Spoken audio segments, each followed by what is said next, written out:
안녕하세요. 작가 김세입니다. 오늘은 김훈 작가의 라면을 끓이며라는 책에서 여자 3, 243페이지 한번 살펴볼게요. 여기 보면 되게 저는 여잔데도 공감할 수 있는 내용이 있더라고요. 그래서 그 가슴 성형수술에 관한 얘기를 읽어드리도록 하겠습니다. 남자분들도 이거를 꼭 보셨으면 좋겠어요. 네, 그럼 시작할게요. 제목 여자 3. 유방 성형수술을 받은 여자들에게 집단 부작용이 일어나 우리나라 젊은 여자들의 젖가슴이 크게 망가져 버렸다고 한다. 저퉁이를 크고 팽팽하게 만드느냐고 그 속에 실리콘이라는 이물질을 넣었는데 모양은 도톰해졌지만 좀 지나니까 진물이 흐르고 염증이 깊어져서 아예 젖을 도려내야 할 지경이라는 것이다. 네, 이게 언제 나온 책이지? 15년 작년에 나온 책이거든요. 근데 올해에도 이 가슴 성형수술 하신 어떤 엄마가 아기를 낳는데 아기가 그 보형물 실리콘을 먹게 돼서 되게 큰 이슈가 됐었거든요. 근데 이때 작년에도 이미 너무나 많은 뉴스가 있었나 봐요. 네. TV 뉴스를 보면서 아깝고 분한 마음을 참을 수가 없었다. 여자들의 젖가슴이란 그 주인이 각자의 것이고 그 애인의 것이기도 하지만 신라 금관이나 고려 청자나 백제 금동 학료보다 더 소중한 결의의 보물이며 자랑거리다. 깜짝 놀랐어. 결의 보물. 네, 결의 보물입니다. 결의 보물이면서 자랑거리라고 합니다. 엄청난데요? 여자들은 누구나 다 한 쌍의 젖가슴을 키워내서 품고 있다. 내가 키운 건가? 그렇기 때문에 젖가슴은 더욱 보편적이고 소중한 일상의 보물이며 보물 나왔습니다. 이분 되게 좋아하시나 봐요, 가슴을. 민족적 생명과 에너지의 근본인 것이다. 그쵸? 희소 가치가 없기 때문에 더욱 소중하다는 말이다. 더구나 그 속에 살아있는 생명의 피가 흐르고 젖샘거리에 젖이 고인다고 하니 죽은 쇠붙이에 불과한 신라 왕관과는 비교할 수가 없다. 거리마다 공원마다 지하철마다 넘쳐나는 이 생명의 공포들은 새로운 삶을 향한 충동으로 우리를 설레게 하고 견딜 수 없는 것들을 견디게 해준다. 네, 이 남자 작가님의 시각이죠. 견딜 수 없는 것을 견디게 해준다. 근데 이 말을 저도 약간은 공감하는 게 좀 약간 힘들고 지치고 그런 일 있으면 엄마 가슴팍에 이렇게 그냥 파고 들어도 참 좋더라고요. 저희 어머니는 그 굉장한 스트레스를 많이 받으셔서 아이 낳고 모유가 안 나왔대요. 그래서 엄청 고생만 하시고 결국 저를 분유로 길러내셨다고 하긴 하는데 뭐 그것과 상관없이 모유를 먹고 안 먹고와 상관없이 엄마의 가슴은 항상 굉장한 심리적 안정감을 주죠, 우리에게. 네, 중간 244쪽 중간부터 계속 읽어볼게요. 이게 길지가 않으니까 끝까지 한번 들어보시면 괜찮을 것 같아요. 이분이 참 글도 맛깔나게 쓰고. 아무튼 읽어보겠습니다. 그런데 이 착한 젖가슴들을 죄다 골마 터지게 만든 실리콘이라는 물건은 미국 기업이 온 세계 여자들에게 팔아먹은 것이라고 한다. 헉, 그런가요? 제 나라 여자들 젖가슴이 이토록 골마서 문드러지도록 정부는 대체 무얼 했단 말인가? 아, 강력합니다. 철딱선이 없고 맹하기는 여자들도 마찬가지다. 너무너무 이렇게 막 그 비판적이시네요. 일단 읽어볼게요. 여자들의 젖가슴을 놓고 누구의 가슴이 더 예쁘고 누구의 가슴이 덜 예쁘다고 말할 수 있는 것은 아니다. 이거 속이 후련하네. 몸의 아름다움에 대한 우열의 비교가 지금 이처럼 거대한 자본주의적 성형 산업을 일으켜 놓은 것일 테지만 몸은 본래 그렇게 말해질 수 있는 것이 아니다.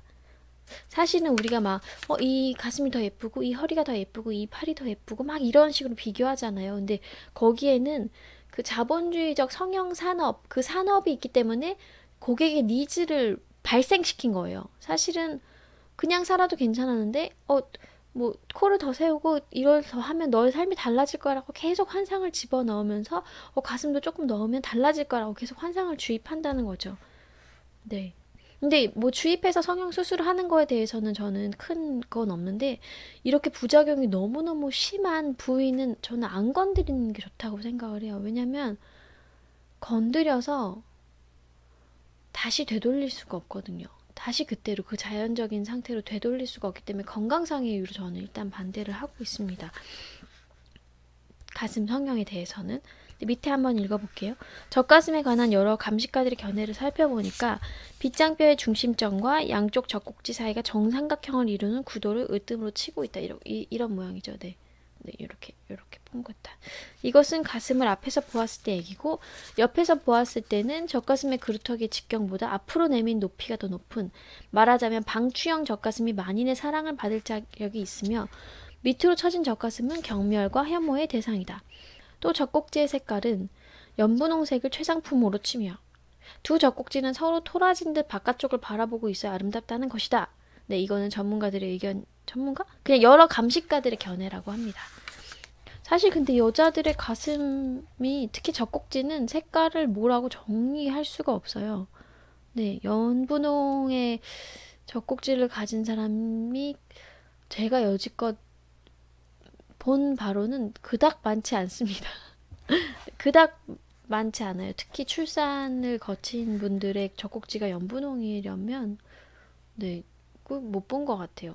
우리나라에서 거의 없고 외국에서도 간간히 봤던 것 같은데 일단 네, 제가 이용한 탈의실과 목욕탕과 수영장을 다니셨던 분들의 일단 꼭지 색깔은 그렇습니다.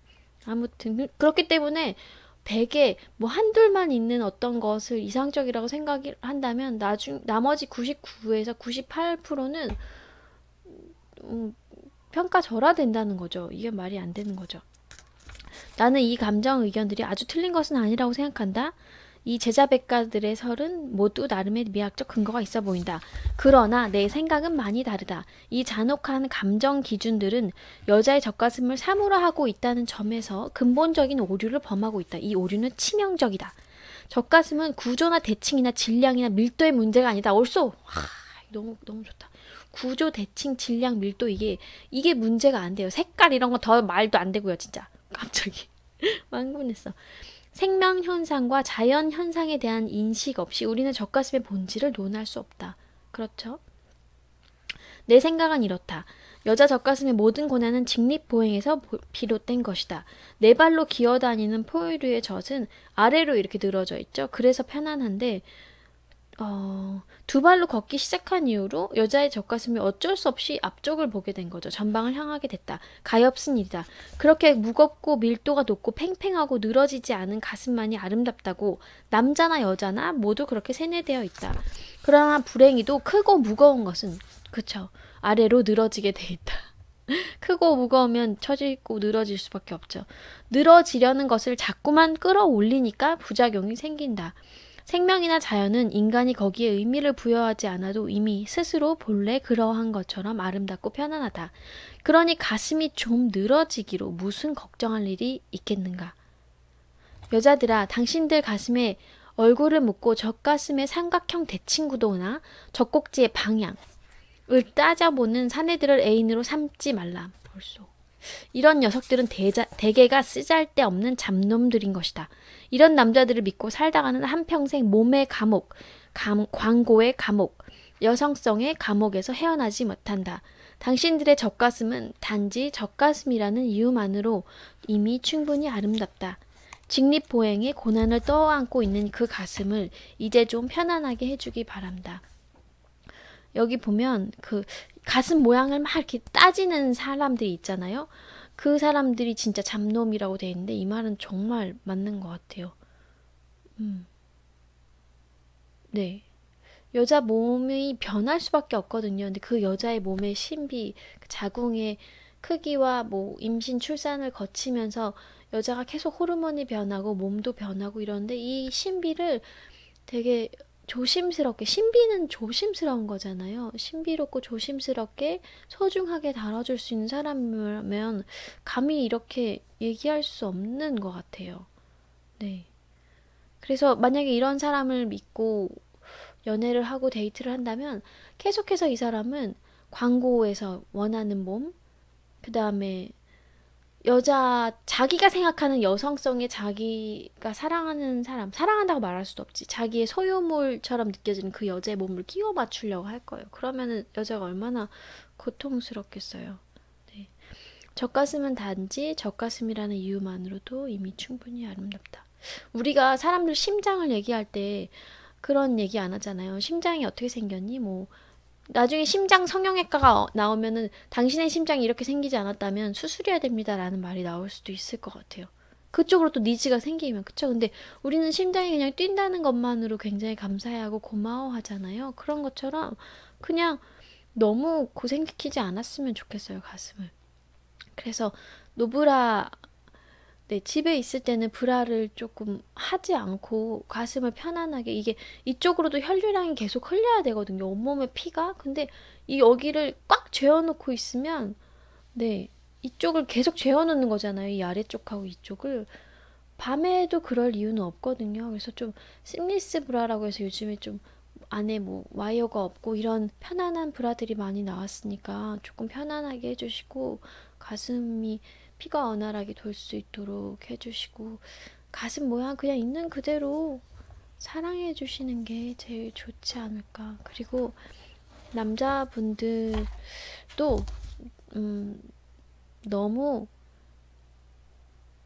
광고나 이런 거에 현혹되지 않았으면 좋겠대요. 그런 걸로 치면 그 포르노라고 하면 좀 그렇긴 하지만 어쨌든 그런 성이 상업화된 거기에서 나오는 남자들의 성기 모양을 자기가 가지고 있는 것도 아니잖아요. 그러니까 그거는 그쪽에 관련된 그런 영상 매체나 이런 게 만들어 놓은 환상일 뿐이고, 사람은 자기 고유의 그 모습 그대로 아름답거든요. 그렇기 때문에 가슴이나 성기 이쪽으로 어떤 의료적인 도움이 필요해서 하는 것 외에는 아름답게 보이기 위해서 뭔가를 한다는 것 자체가 조금 어려운 일이지 않을까라고 생각을 했습니다.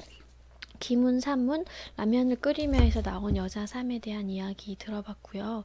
네, 가슴 성형 제가 이전 영상에서도 말했지만 빅토리아 베컴도 네, 엄청난 부와 명예와 모든 거 다 가졌는데 가슴 수술했던 게 제일 후회스럽다고, 자기가 18살에 돌아가면 가슴 수술을 하지 않았을 거라고 3번이나 수술했음에도 불구하고 그렇게 얘기를 했고, 네, 최근에 아이를 낳고 그 가슴 모유수유 때문에 또 트러블이 있었던 분들도 그런 얘기를 하셨거든요.